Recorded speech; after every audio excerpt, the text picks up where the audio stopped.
What's going on, everyone? So yesterday, the Lakers got the win, not in the fashion that we had wanted or hoped. I took them overtime in a game that should have never have even went in overtime. Lakers were up 10 with like a minute 40 left, let Utah come on a run, tie the game, and then we end up going in overtime, and luckily we got the job done. And at the end of the day, the goal is to just win the game, right? Whether it's by 2 in triple overtime or it's by 30 in regulation. At the end of the day, we need the W on the board. And you had in the Jazz a real statement game, right? These guys are still trying to play for a play-in spot. Now, the organization themselves, they want the team to lose as much as possible, right? They're trying to get a draft pick, but the players don't want to lose, especially the guys that are on Utah, right? Like Taylor Horton-Tucker, this was a big statement game for him. He was trying to go for 50 this game, as you could see. Kelly Olynyk, he's a guy that loves to play against LeBron James for whatever reason. You had Damian Jones develop into the best NBA player in the world in this game. He went from literally being unplayable for us to being Giannis with a Steph Curry jump shot. It was insane. But regardless, the Lakers got it done. Problem is that it was the first of a back-to-back against the Clippers. Where the Lakers stand right now, the Lakers are in 7th. And luckily, the Pelicans suffered a loss, so that gave us a little bit of a cushion, a little bit of wiggle room as we move forward, because you don't want to end up in like a 3-way tie or anything like that. Again, Lakers went outright. They will get the 5th seed. So got to get the job done against the Clippers. It would be nice if the Warriors took an L, because if the Warriors lost at least one game, then that would give the Lakers a little more cushion. But look, you got the Clippers, you got the Suns, and then you got the Jazz again. Jazz at the end of the season, it would be nice if maybe we could just sit our guys and not really have to worry about it. And, if the Warriors take an L, then that could be good, but we'll see, right? We got to take it one game at a time, and we have to start with the Clippers. Now, this is a game that is just as valuable for the Clippers as it is for us, the Lakers, right? We're both 41-38. Winner ends up getting the Lakers would get the 5 seed and have the 5 seed locked up with 2 more games to go. And if they win those games, this is the deciding game, right? This is the game that will decide where these two teams very likely land, right? If the Lakers win, they're the 5th seed. If the Clippers win, they'll probably be the 5th seed. But there are still some circumstances, even if the Lakers don't win this game. Again, like if the Warriors lose another game, that could make things interesting. But get the job done. Now, I know a lot of people are concerned. The Clippers have had, 3.5 days off leading into this game, where the Lakers just played a double or an overtime game on a back-to-back. So we're going to double up games. And that very well could be a problem. And at the time of recording this video, we don't know who's playing for sure. We'll probably get that information a little later, and then I'll talk about it. We'll make a video, and we'll dive into that and kind of all the key points. But what I want to talk about in this is that, look, the Clippers, yes, they got the rest, and the Lakers have their game tonight, and then they're going to end up playing 3 games in 4 nights against the Suns. That is coming up. But that's part of this stretch, right? This is something we've known for some time.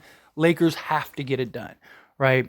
The hope is that the Clippers have been sitting and they're, going to come out a little rusty because they took 3 nights off.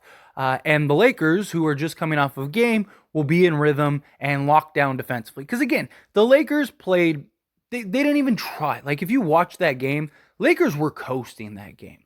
Lakers were just, it was a lot like the Rockets game. They did the same thing in the Rockets game, where they just kind of coasted because they knew, like, hey, we're going to win this game. Like, we can turn it on at any point during this team. All of us are on the court. We'll win. And it looked at the end result was kind of that. But the difference is that Rockets, they didn't really have a chance. Like, Utah's actually pretty good, right? They've been the surprise team this year in many ways. They've just kind of packed it in because they know, like, hey, we're not winning an NBA championship this year. The whole point was to tank this year. That's why we traded everybody. And then you had Lauri Markkanen turn into, the best player in the league. Walker Kessler is an all rookie team type player, giving you 9-9 and 2.5 blocks per game. And you had all these guys that just really stepped up and picked it up. So Utah is not a slouch, right? And again, we play them at the end of the season. We might need that game. So the Lakers might end up having to play all those guys. It would be nice if you handled business against the Clippers, handle business against the Suns, and then, again, maybe you get a Warriors loss and now you're good. Now you're in a good position to where you don't really have to worry about it. You can rest your guys against the Jazz and all is right. But if they have to play them, you have to play them, right? But with these Clippers, they've been the team that has had our number, right? They've beaten us the last 10 times.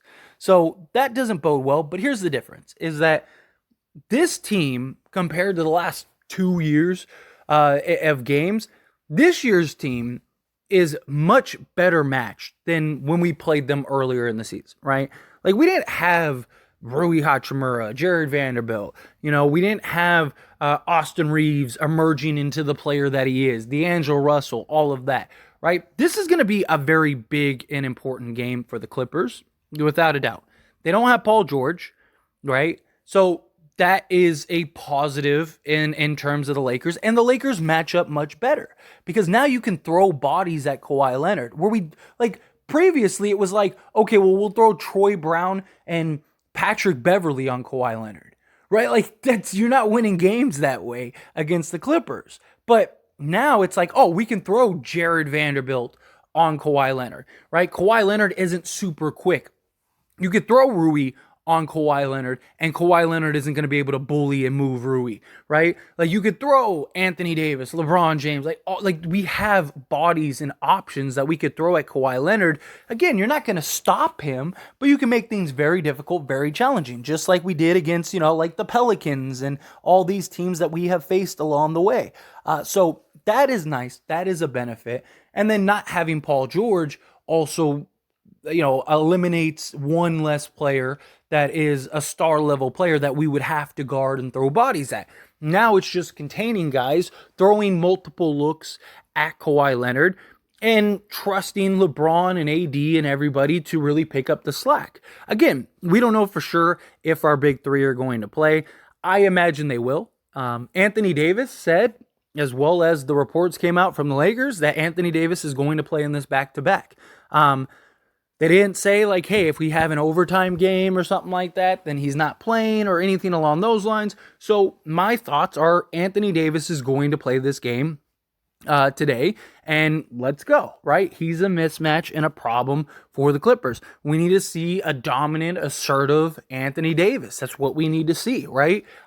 He was solid in the last game, but his jumper wasn't really falling, and he wasn't dominant, right? He wasn't aggressive, which kind of goes into if you watch that game, it kind of seemed like the Lakers were just coasting, where I expect a more intense, more purposeful type AD who has an agenda that knows okay, I need to establish and get going early, right? LeBron James, I'm hoping he doesn't take 10 threes unless he's just super hot for the game. I hope he's willing to put his head down, get to the basket. D'Lo needs to play in this game. I have no problems with him sitting in the Utah game because we didn't need him and we shouldn't have needed him for that game, right? So we need him for the Clippers game. We're going to need all hands on decks because the Clippers are still a very good team. They're deep, they're talented, they are struggling as of late, but still, they're a team that can beat anybody on any given night, right? And Russell Westbrook is going to want to ball out. This is the revenge game for Russell Westbrook, which could go one of two ways, in my opinion. Either A, Russell Westbrook plays tremendous and he turns back the clock and is this just, OKC Russ, or I think he tries to do too much and it ends up hurting the Clippers, which is my hope. But regardless, we got to show up, we got to play. This is big, this is important. This is the moment we've all been waiting for, right? I mean, many of us were I can't wait for Wednesday. And it's you have a game on Tuesday. It's yeah, but Wednesday's the game, right? Well, guess what? We're here. It's Wednesday, we're here. And yes, technically this is the end of the road trip, but we're at home. And our last 3 games that are at home. So we have all the things that we need lined up in our favor. It sucks we had to play a overtime game last night. Wish we would have handled business and got it done and did what we needed to do. But hey, what happened. Put your best foot forward, lock in, no time to coast. Let's go. Let's go get this win against the Clippers. Let's show that we are the better team and go get and lock up that 5th seed so that way we can get ready for this Suns matchup. But anyway, as always, this is a discussion, so I pass the question on you.